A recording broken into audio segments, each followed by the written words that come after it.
بر حذر باشیم عزیزان از دعوتگرانی که به سوی اتباع و پیروی غیر از پیامبر صلی الله علیه و سلم دعوت میدن.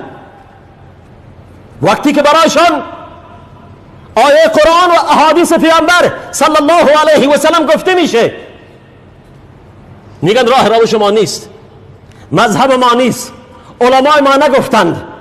بله، یک روز میاد و تقلب وجوههم فی النار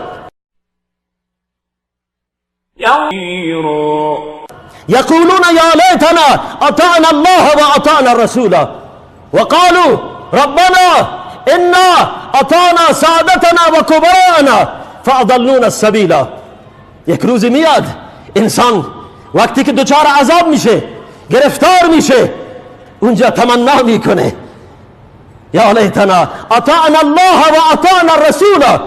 ای وای، ای کاش اطاعت از الله میکردم، اطاعت از پیامبر صلی الله علیه و سلم میکردم. اعتراف میکنند و قالوا ربنا انا اطعنا سادتنا و کبراءنا.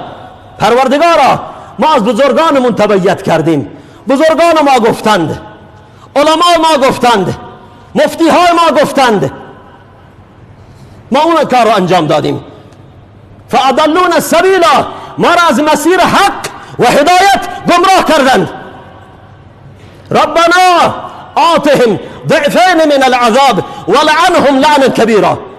اونجا همین مریدانی که مطیع مرشدان بودند در دنیا، اطاعت میکردند، همین اوراد و اذکار رو میخواندند، دستبوسشون بودند، خیلی مخلصشون بودند، همین مریدا فردا قیامت اظهار براءت میکنند و میگن پروردگارا آتهم ضعفین من العذاب، ای الله اینها را دوچندان عذاب بده آنچنان که ما را گمراه ساختند.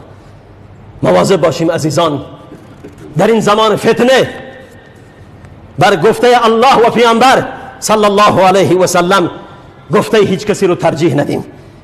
مبادا این چنین باشد که وقتی که دلیلی از قرآن و سنت برای ما بیان میشه ما بگیم که نه، مذهب ما نیست، ملاهای ما نگفتند، آبا و اجداد ما نکردند. این سراسر گمراهی هست. وقتی که مسلمان این چنین باید باشد، وقتی که از الله و رسول گفته‌ای بیان میشه، نصی آیه حدیثی، مسلمان بگه سمعنا و اطعنا، تسلیم هستیم، عمل میکنیم.